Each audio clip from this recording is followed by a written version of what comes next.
is National Radio 1.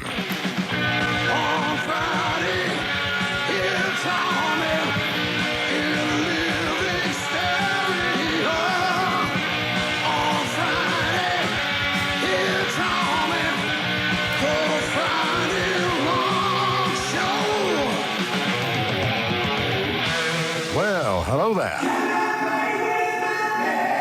My name is Tommy Vance, and welcome to All You Ever Wanted to Know About Iron Maiden, starring Bruce Dickinson. Now, included later on in this program, you're going to hear 4 tracks from Maiden's new album, Seventh Son of a Seventh Son, being played for the very first time on any radio station anywhere in the world. It's a Friday Rock Show exclusive.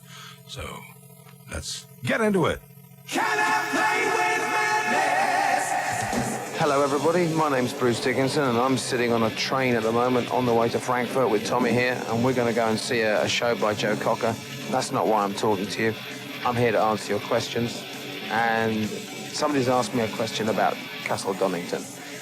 Why are we doing Castle Donington? The reason why we're doing Castle Donington and nothing else in the UK this year is basically because we felt we wanted to really make an event around the album and around the band and the tour this year. We've done very, very extensive UK tours, all the previous tours we've ever done. In fact, we've played like 5 or 6 weeks in England for each album, whereas other European countries of the same size normally get about a week and a half or 2 weeks maximum. The reason we do that is because obviously we're born here, we live here, and we think this is a great place to play. But having said that, sometimes we want to do something special, and Donington for us is special. And I think if we did a tour straight after it, it wouldn't be that special, it wouldn't be that big an event. And we don't have any plans to not come back and start touring on new albums, I might add. You know, for example, with the small venue, large venue thing and everything. After Donington, we're not just going to come back and do like one big festival each year or like 5 gigs for the whole country. We will still be playing small halls. We will still be playing small venues because it's what we like, it's what we enjoy. It keeps the music alive. Donington, however, as I say, is a different animal. We're going to try and have the biggest PA that's ever been in Europe for the festival. We're going to try and reposition the stage. We're going to redo the backstage area. We're going to do it properly. We had all the guys down there last year with their slide rules and their noise meters and all the rest of it, working out how to make sure they can hear it in Leicester. And we think we've figured out a way to do it. The show also is going to be the biggest concert show we've ever put on in England, and it's the kind of show that we could only put on at a festival. We've also had a big say in the bill and the other acts that are going to be on with us at Donington. And what we've tried to ensure is that there is no act playing at Donington this year that has ever played at Donington before. And we do have a couple of big acts up our sleeve who I sincerely hope you will enjoy. That's about the best I can do on it, really, except possibly to add that somebody mentioned that wouldn't we play to more people if we played small venues? The answer is unfortunately not, because if you go to Donington, you get around 80 to 100,000 people there and everybody can see you. If you play small venues, and even if we play 25 or 30 concerts, the maximum we can get out of that is about 65,000 people in this country if we play small venues. And a lot of those will probably see us twice. So this is really a pretty democratic way of making sure that the real hardcore Iron Maiden fans get to see the band and get to see a great show. And, well, I hope you enjoy it, because I'm going to be up there doing it. From the coast of gold, across the 7 seas, I'm traveling on, far and wide. But now it seems I'm just a stranger to myself. I know the things I sometimes do. It isn't me but someone else. I close my eyes and think of all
Well, everybody seems to have seen Nico on the Sooty Show.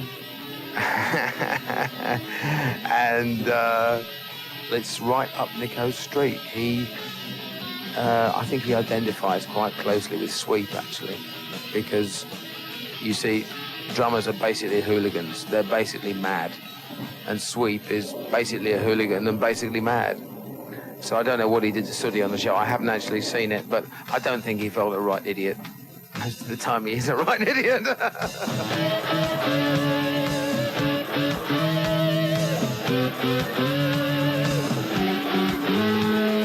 white man came across the sea. He brought us pain and misery. He killed our tribes. He killed our creed. He took our game for his own need. We fought him hard. We fought him well. Out on the plains, we gave him hell.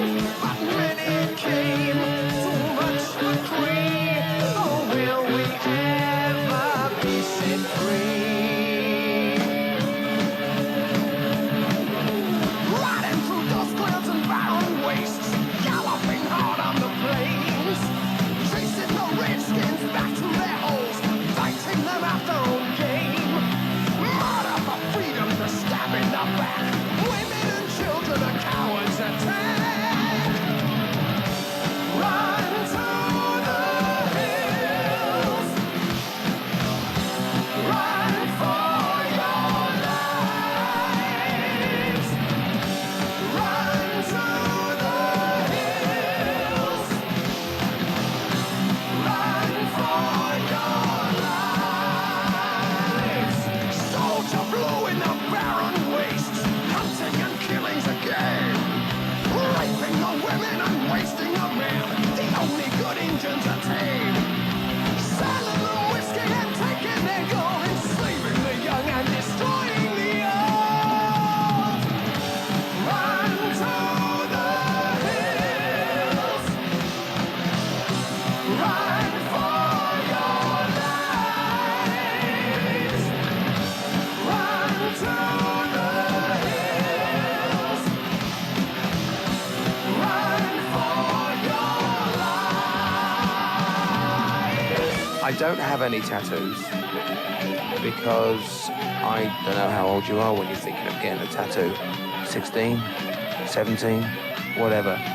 Well, at 16 or 17, you know, you don't know an awful lot about a lot of things. I'm 29 now, and I don't know an awful lot of things about a lot of other things. Everybody learns all the way through life, so unless you can think of a really good reason to go around and have people sticking pins in you, apart from the fact that it's there to impress the lads, from my point of view, I ain't gonna have them done.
Let him who hath understanding reckon the number of the beast, for it is a human number.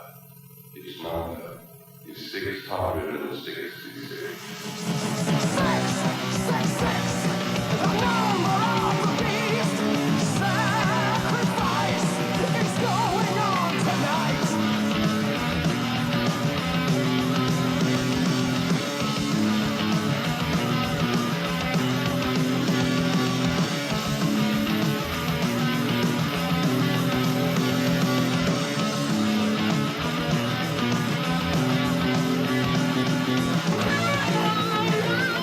my hair grows at about a quarter of an inch a month or something like that.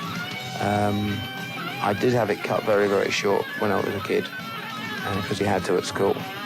And as for shampoo, well, anything.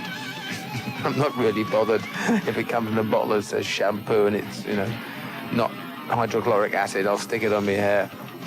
So your copy of Number of the Beast has 2 extra songs, 5 Miles Out and Music for Chameleons. I have no idea where you got this album. It's not one of our albums, certainly, and if it is, I want to know who printed it. Are you sure the music you've been listening to is Number of the Beast? This is what we want to know. The guys in the band knew all about me a long time before Paul left the group, because we did some shows together, Iron Maiden and Samson, and we actually recorded in adjacent studios. When they were doing Killers, we were doing Shock Tactics, the album. So when Paul was leaving, Steve came to see me, and the rest is history, I suppose.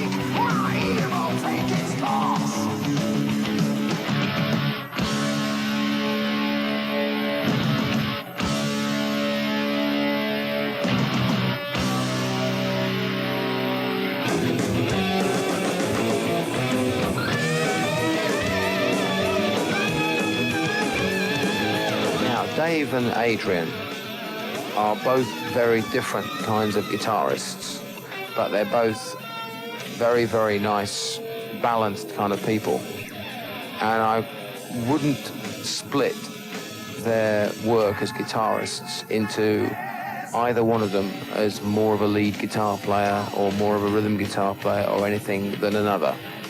I think they both contribute equally to the band, and I think we're very fortunate in having 2 guitarists who don't suffer from the kind of ego problems that beset a lot of other groups that have twin lead guitarists. We just have a great relationship with Adrian and Dave.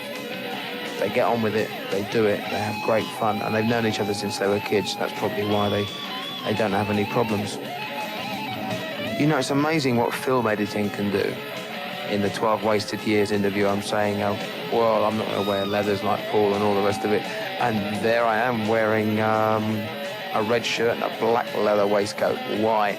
Well, the answer was because it looked good, because I found it down the King's Road in this shop and bought it. One of those things, I'm always putting my feet in it. You can't play heavy metal with synthesizers, and here we are. Sorry, I lied.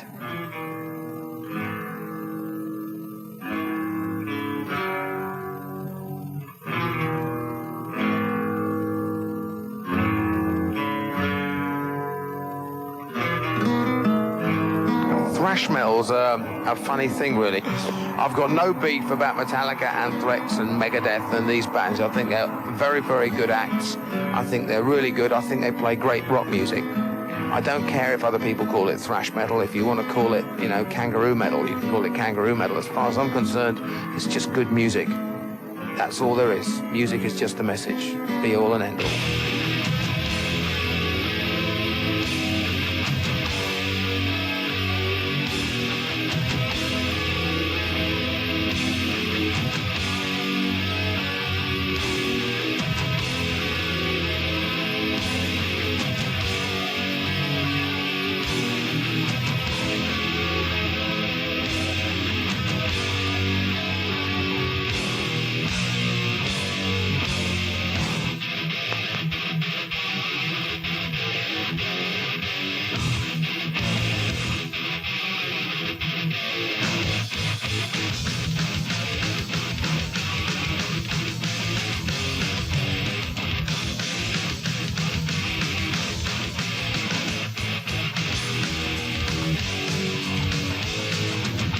Ramping up the action, returning the reaction. We gon' rip the torn away. Hypnotizing power, pressing on the cower. Battery is here to stay. Smashing through the boundaries, lunacy is bound me. Cannot stop the battle ray. Pounding out aggression, turns into obsession. Can I kill the battle ray? Can I kill the family? Battery is found in me. Battery! Battery! Pushing on the receivers, smashing unbelievers, never-ending potency. Hungry by the seekers, beating up the weaker, breeding on insanity. Smashing through the boundaries, lunacy has found me. Can't stop the battery. Pounding out aggression, turns into obsession. Can I kill the battery? Can I kill the family? Battery is found in me. Battery! Battery!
Destruction, I'm a guts crushing powerhouse of energy. Whipping up the fury, dominating flurry. We create the battery. Smashing through the boundaries, lunacy is bound me. Can't stop the battery. Pounding out aggression, turns into obsession. Can I kill the battery? Can I kill the family? Battery is found in me. Battery! Battery! Battery! Battery!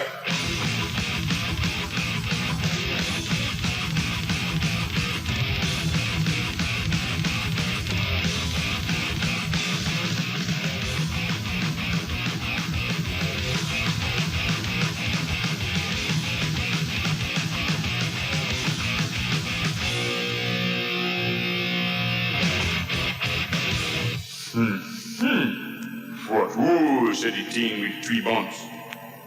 Good Melwick thing, one understand. Now, this is a little involved. You remember there was a very unpleasant gentleman in Uganda a while back called Idi Amin. Like most things that are serious, the English managed to make a record poking fun at this man. And, well, on this record is a particular sketch where the Ugandan cabinet are kidnapped by Martians from another planet. And Idi Amin stands up in Parliament. I mean, Idi Amin's actually bumped them all off, but I mean, he stands up in Parliament and offers this explanation of why the cabinet has suddenly disappeared overnight. That a Martian spaceship's land, and out steps these 3 aliens, and in gets all the cabinet. And what the alien says is, "Whatu," said the ting with the 3 bonces. And one morning at about 3 o'clock in the morning, we decided to put a backwards message on the Peace of Mind album. just basically to mess people around and wind them up. So the backwards message is Nico McBrain on a stool, drunk at 3 in the morning in the Bahamas, going, "What said the ting with the three bouncers? Don't meddle with things you don't understand." And then he belched. And that's it.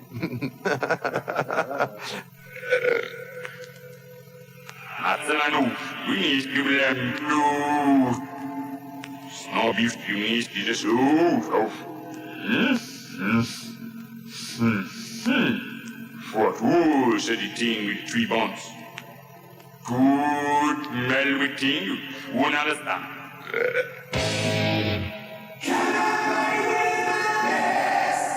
Memorable concerts are always difficult. I suppose if I had to pick one, the most recent one that really moved me was Eric Clapton playing in, well, I actually saw him in Minneapolis with Phil Collins on drums and just a bass player and a keyboard player. That was it. No drum solos, no Genesis tracks, no drum machines, none of that. Just 2 hours of classic Cream and rock and roll and blues music. And myself and Davey and a lot of the road crew all went down, and it was absolutely unbelievable concert.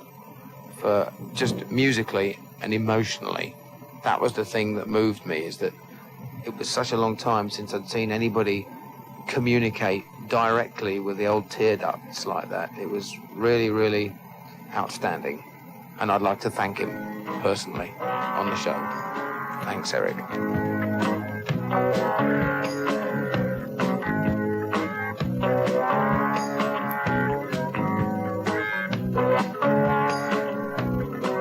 can't read and I can't write, and I don't know my left from right.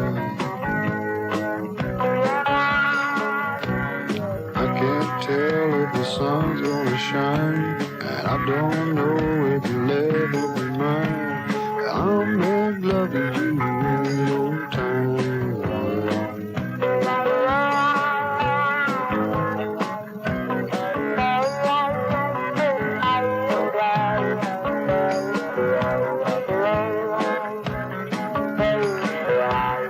I can't swim and I can't fly.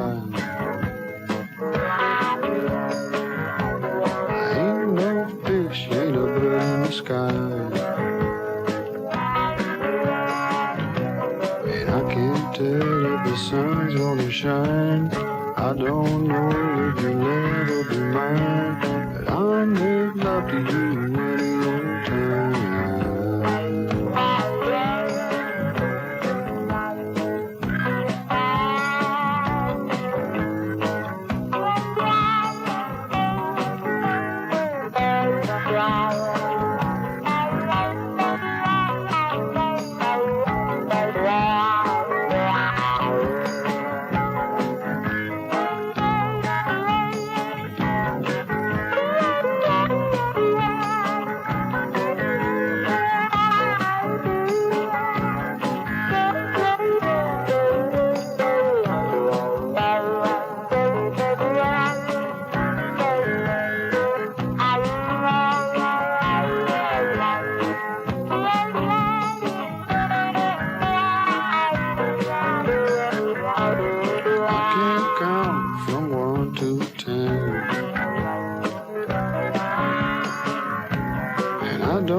All kinds of strange things happen to lyrics. I once did a show in Indiana, and it was right in the back of the Beyond, and I think people brought the hay bales into the gig with them. And About halfway through the show, we realised that probably none of them had actually heard an Iron Maiden record, and they were all just there for the lig. You know, the combine harvesters parked outside and everything, and pitchforks and all the gear. So, well, somehow we ended up doing the Monty Python cheese shop sketch. Now, Cardinal Fang, read the charges. £1 for a full sketch, 24p for a quickie. What'll you have? Sketch, please. And that ended up with "Won't you come into my shop? I'm going to sell you all my cheese." And the whole Iron Maiden song ended up being about cheese. So sometimes some strange things do happen. But washing dishes up above my head is a line that I don't think I've ever used. Although, if you read the Japanese translation of the Phantom of the Opera lyrics, you get "You stand here every Wednesday and wait for the postman to call. See the blood flow washing dishes up above my head." It does sometimes, you know. Good morning. Morning, sir. Welcome to the National Cheese Emporium. Thank you, my good man. What can I do for you, sir? Well, I was sitting in the public library in Thurman Street just now, skimming through Rolled Herries by Hugh Walpole, and I suddenly came over all peckish. Peckish, sir? Esurient. Eh? Yeah, we're all hungry, like. Ah, hungry. In a nutshell. And I thought to myself, a little fermented curd will do the trick. So I curtailed my Walpoling activities, sallied forth and infiltrated your place at the Vance to negotiate the vending of some cheesy comestibles. Come again. I want to buy some cheese. Oh, I thought you were complaining about the bouzouki player. Oh, heaven forbid, I am one who delights in all manifestations of the Terpsichorean muse. Sorry? Ooh, like a nice tune, you forced to. So he can go on playing, can he? Most certainly. Now then, some cheese, please, my good man. Certainly, sir. What would you like? Well, how about a little Red Leicester? I'm afraid we're fresh out of Red Leicester, sir. Oh, never mind. How are you on Tilsit? I'm afraid we never have that at the end of the week, so get it fresh on Monday. Tish, tish. No matter. Well, stout yeoman, 4 ounces of Kafiri, if you please. Ah, it's been on order, sir, for 2 weeks. Was expecting it this morning. On my lucky day, is it? Bell Paese? Sorry, sir. Red Windsor? Normally, sir, yes. Today, the van broke down. Ah. Stilton? Sorry. Emmental? Gruyere? No. Any Norwegian Jarlsberger, perchance? No. Liptar? No. Lancashire? No. White Stilton? No. Danish Brew? No. Double Gloucester? No. Cheshire? No. Dorset Blue Vinny? No. Brie, Roquefort, Pont-l'Evêque, Port-Salut, Savoyard, Saint-Paulin, Carré de l'Est, Brest Bleu, Broussin? No. Camembert, perhaps? Ah, we have Camembert, yes, sir. You do? Excellent. Yes, sir. It's a bit runny. Oh, I like it runny. Well, it's very runny, actually. No matter. Fetch hither le fromage de la belle France. I think it's a bit runnier than you like it, sir. I don't care how runny it is. Hand it over with all speed. Oh! What now? The cat's eating it. Has it? Cheater. Gouda? No. Edam? No. Caithness? No. Smoked Austrian? No. Japanese sage derby? No, sir. You do have some cheese, do you? Of course, sir. It's a cheese shop, sir. We got... No, don't tell me. I'm keen to guess. Fair enough. Wednesday dough. Yes? Ah, well, I'll have some of that. Oh, I thought you were talking to me, sir. Mr. Wensleydale, that's my name. Greek feta? Not as such. Gorgonzola? No. Parmesan? Mozzarella? Pickle creamer? Danish bimbo? Czech sheep's milk? Venezuelan beaver cheese? Not today, sir, no. Ah, how about cheddar? Well, we don't have much corporate round here, sir. Not much. It's the single most popular cheese in the world. Round here, sir. And what is the most popular cheese round here? Colchester, sir. Is it? Oh, yes, sir. It's staggeringly popular in this man's bar. Is it? It's our #1 bestseller, sir. I see. Ilchester, eh? Right, sir. Right. Okay. Have you got any? He asked, expecting the answer no. I'll have a look, sir.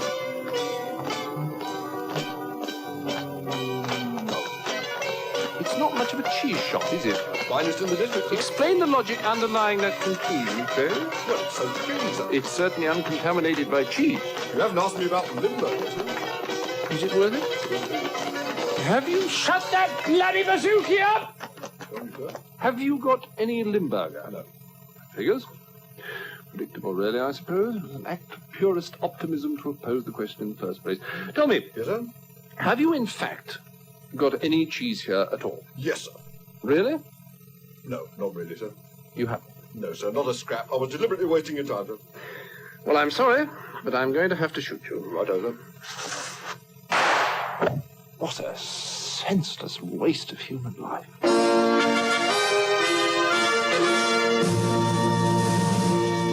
No, not that one. This was the German TV show where I came on in a cycling suit with a 6-foot-long yellow banana. And the road crew came on and removed all the gear from around us while we were playing live on TV.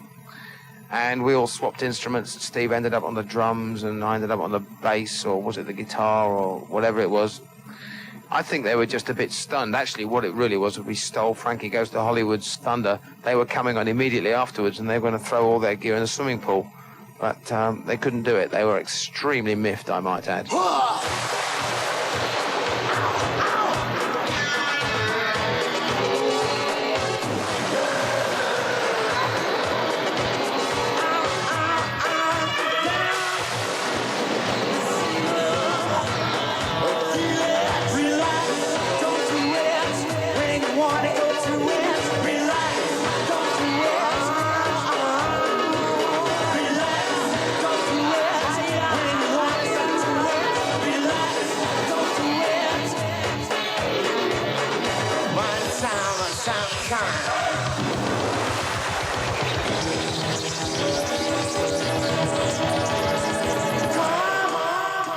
I think the Soundhouse tapes, single and EP and everything is brilliant. The energy and the songs and the performances are absolutely there. Okay, the production was done in a bit of a hurry. It was all done like in one day and everything. And you've got to make some allowances there. I mean, it's not Martin Birch doing it, but that's not what matters. Like I said before, the music is the message, and if the music is good, it's going to sound good, whether it's played in a three-piece suit or if it's played in swimming trunks.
Can't you believe it? Can't you believe your eyes? It's a real thing, girl. Got me feeling myself and reeling around.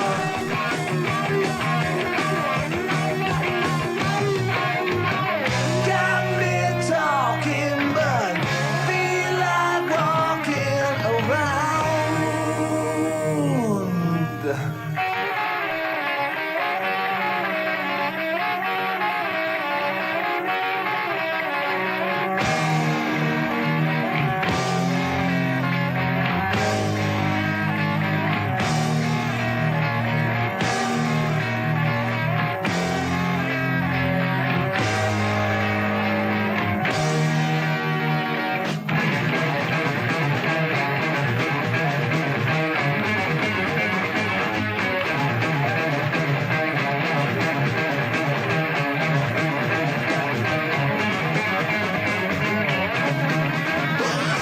I never actually had any formal vocal training, like from a teacher. I never actually went along to one of these blokes and said, teach me how to sing, I'll pay, sort of thing.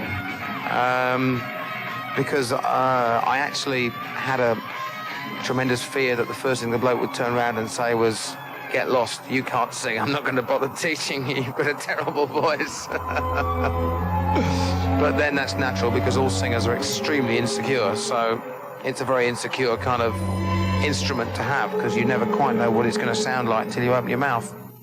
There's a song that I recall my mother sang to me. She sang it as she tucked me in when I was 93.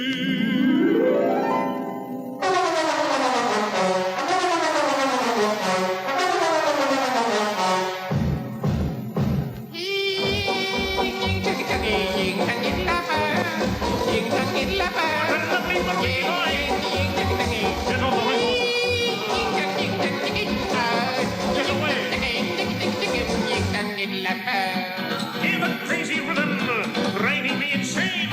Strike your partner on the bump. Oh, I felt no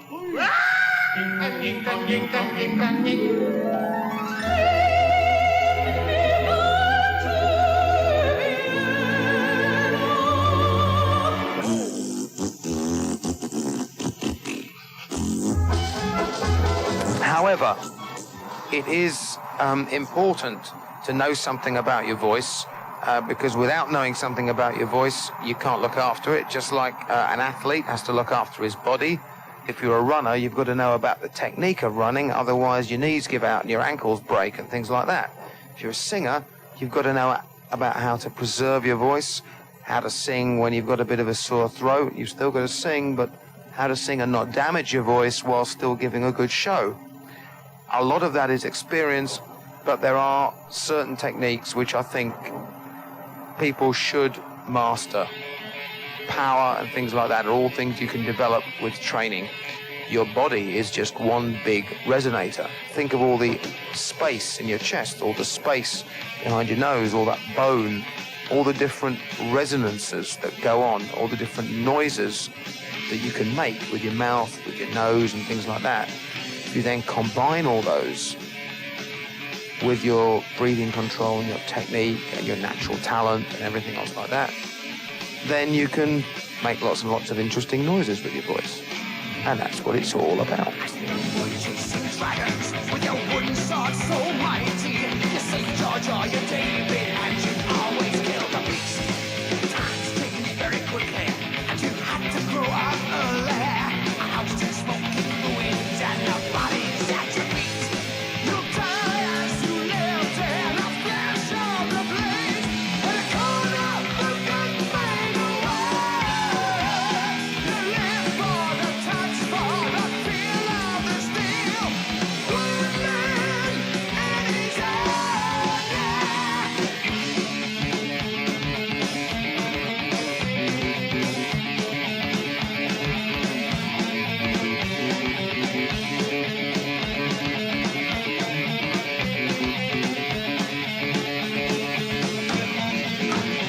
the smell of resin leather, the steely iron mask, as he kept and thrust and parried at the fencing master's call. He taught you all he ever knew, to fear the mortal man. And now you wreak your vengeance in the streets of evil men.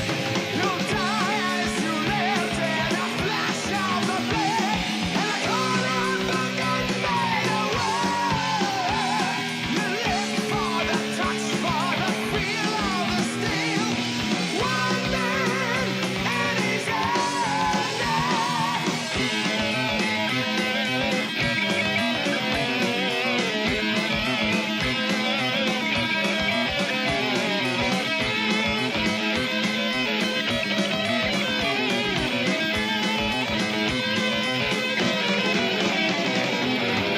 A lot of people have asked me where 22 Acacia Avenue is. I've seen lots of Acacia Avenues in Great Britain. I've never actually found number 22, and if we did, I'm sure they wouldn't be very pleased if we knocked on their door and asked them if Charlotte was upstairs, particularly if they bought the record. Now, here's a chap with a background like mine. I'm at a public school, and he wants to be a vocalist. Well, I was at a public school. I didn't want to be a vocalist. I wanted to be a drummer. But by the time I was rehearsing in a band as a drummer, well, actually, I nicked a pair of bongos from the school music room. And the only chords that the guitarist knew in the band that I was practicing with were the chords to the song Let It Be. So we had a bass player who was some trained classical bass voice, right? And he played bass and everything, and he was singing. I was bashing away on these bongos, like they were, like it was going out of style, getting blisters and red hands, completely out of time with everybody else who couldn't hear a damn thing because I was hitting things so hard. And this bass player was in the corner going, "When I find myself in times of trouble," like this. Because when it got to the bit where it goes, "Let it be, let it be," he'd crack up on the top notes, being a bass, of course. So they looked over at me and said, "For God's sake, go and help him out on the chorus. Anything to shut me up on the drums." So I went over, sang "Let It Be, Let It Be, Let It Be, Let It Be," and they went, "You're hired. You're the singer." So that killed two birds with one stone, really. It meant I didn't have to buy a drum kit, which is just as well, because I couldn't afford it. And also meant I developed a new instrument, which meant I didn't need to play the guitar. The band broke up shortly after that, after doing 3 rehearsals. I think there was too much homework involved. I used to go to this guy's room, and we just go through the B.B. King songbook.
Up in school up in Sheffield.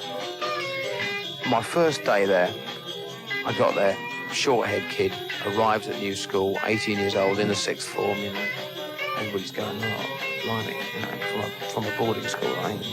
So I'm sat in the front, and I heard these whispers at the back, like, "Well, what are we going to do tonight then for the rehearsal? We can't have him again. He was terrible last time. Who are we going to get to sing?" "Well, I don't know. You do it. I can't sing." So I went, "Excuse me." Shall I say it? "I'm a singer." And once I'd uttered those terrible words, that was it. There was no looking back. I then became the singer. The answer to your question, by the way, is do what you want to do, not what other people expect you to do. And I can think of nothing worse than being expected to be a yuppie in the Foreign Service.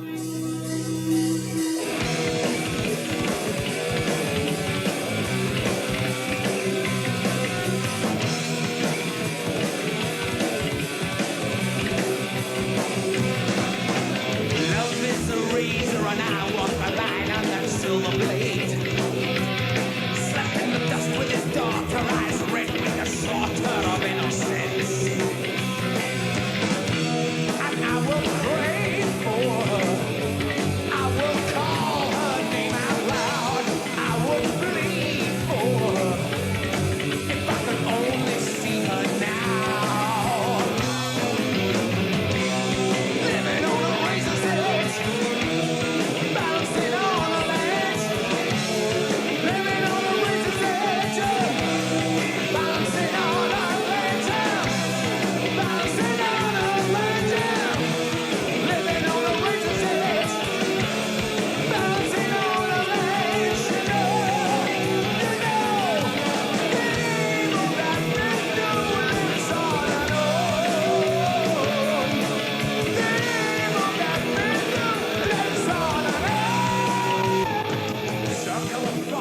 baptism of joy and an end it seems.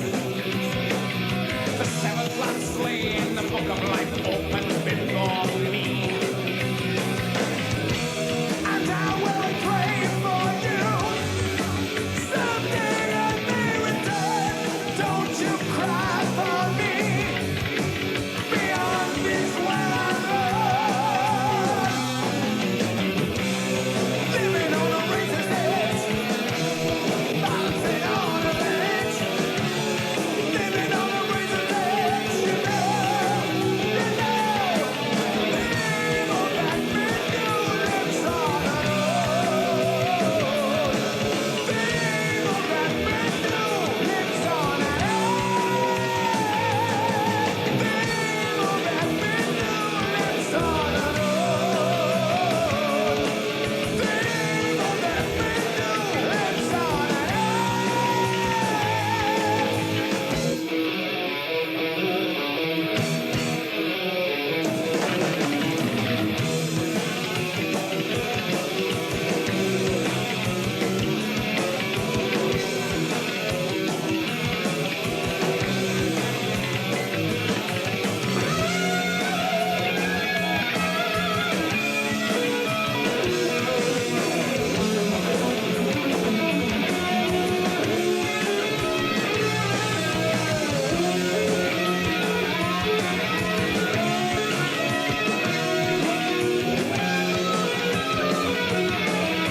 I'm stranded on an island with only my bare essentials. That's lucky.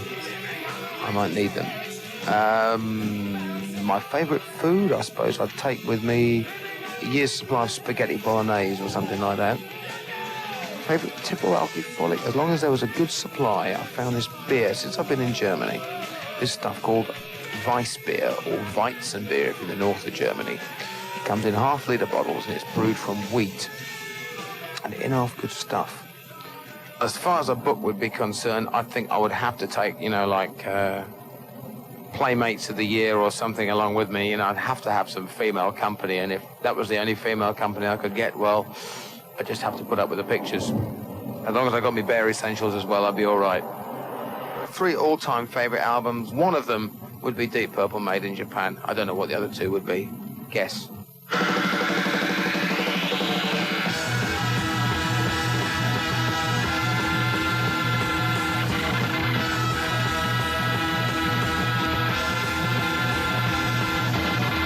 Three all-time favourite albums. One of them would be Deep Purple, Made in Japan. I don't know what the other two would be. Guess.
My book has not been published yet.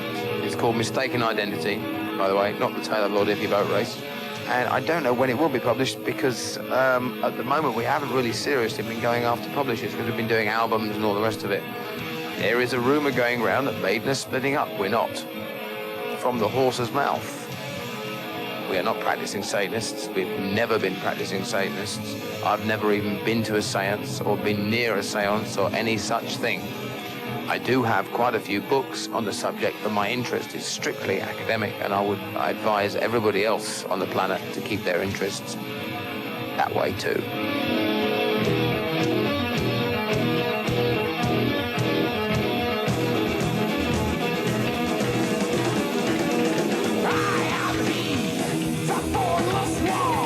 The fallen angel watching you.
Question.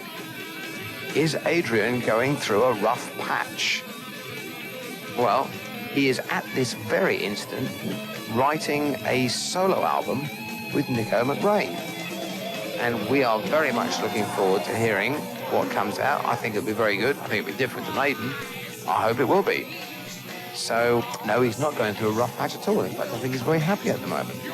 The new album, Seventh Son of a Seventh Son, it took 4 weeks to write it, it took 8 weeks to record it, and it took 3 weeks to mix it. And there were no drum machines. I think Seventh Son of a Seventh Son is the very best album that we've ever done anywhere in our careers. 7 deadly sins, 7 ways to win, 7 holy paths to hell, and your trip begins. 7 downward slopes, 7 bloodied hopes, 7 are your burning fires, 7 your desires. And I'm incredibly proud of it, and I'm incredibly proud of everybody else that played on it.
The belt I wear on stage, I seem to wear it every gig Maiden do. You're absolutely right, I do. And the reason is because it cost a lot of money. The buckle, in fact, is solid sterling silver. In the early Maiden days, after Number of the Beast, I was always wandering around thinking, I really need a good belt buckle. And we found this guy, I think it was at Great Frog in Carnaby Street. He does a lot of stuff for movies and things like that. In fact, he actually made a lot of the jewelry on Dragon Slayer, the movie, the ring that lights up and all the rest of it. I said, well, can we make like Eddie's head, but in 3D, a belt buckle? And he said, sure. So I said, well, make one and then make another one as a spare in case anything happens to it. So he made two. And there's another one somewhere with white stones. They're not diamonds or anything, they're just like glass, but white glass eyes. And the one I always wear on stage has got red glass eyes. Don't ask me why. I don't know, I just thought red looked better. So that's why I always wear it.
When you go on stage, everything is happening all at once in the first number, but at the same time, the audience has got to not twig that you're in the slightest bit concerned. You want to seem totally in control, and in fact, nobody knows what the hell was going on. And throughout the gig, you feel things coming under control. You feel things coming together. You get a real good feel with the audience, you know, whether they're a listening audience, whether they're a let's go mad audience, whether they're a listening audience that'll go mad later on, or whether they're going to go mad in the encores, or whether they're just going to go mad up to the end of the gig and then all go home. You know, you find that you get that feel for the audience and stuff like that. You have to be half psychic to pick up what's going on in the audience, and at the same time know when to like be a bit of a tub thumper and get them all G'd up and everything. You have to use the dynamics of the show and use the dynamics of the set, and of course you have to cover when somebody's strings break, or when the amps go down, or lead Max Bygrave's sing-alongs and this sort of thing, you know, just in case the PA goes down.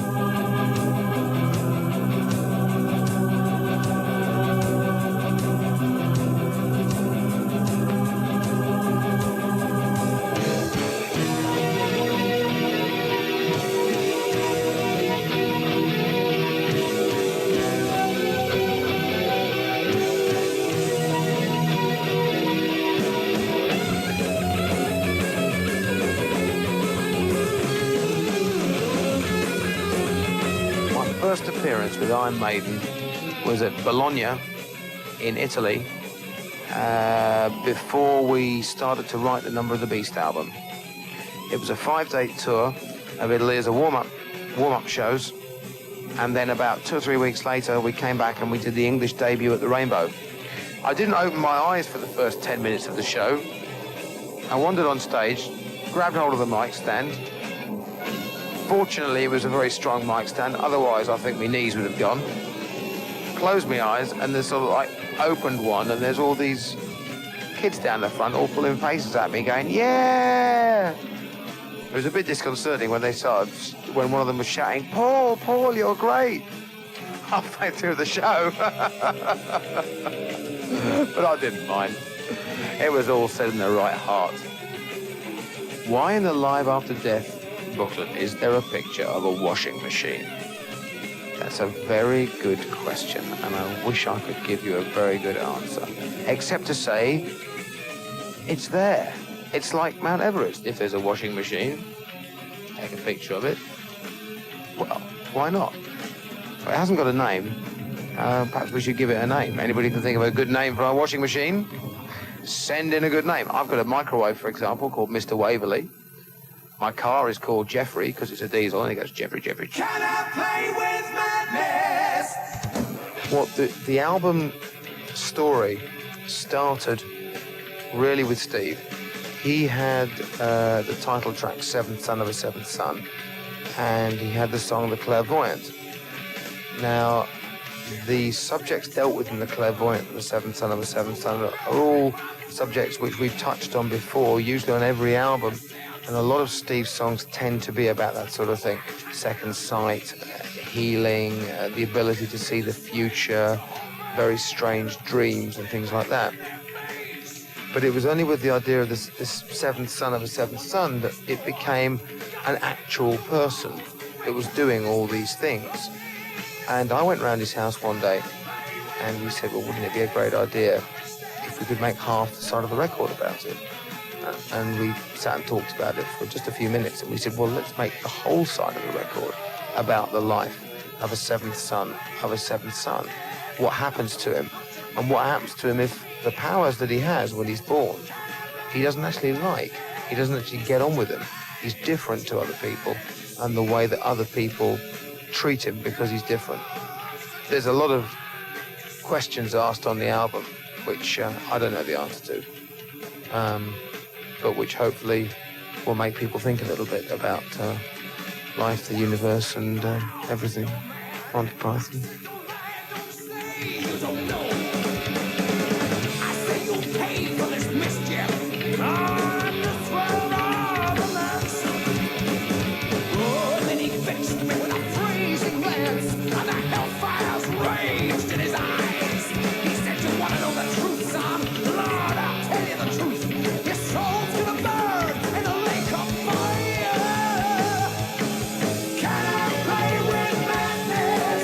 The puppet stared at his crystal ball.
about 2 weeks' time, we're going to start rehearsing. And then 3 or 4 weeks after that, we're going to go out on the road. And then 4 months after that, we're going to hit the stage in Donington. And that's when we're going to see you all. I hope it's a very special evening. I hope you all have a very good evening tonight and all the other evenings till then. See you there. Have fun. Be good. Best of luck.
And there we had our little feature, which is called Can I Play with Madness? Or everything you ever needed to know about Iron Maiden. A few credits here because lots of people gave a lot of help.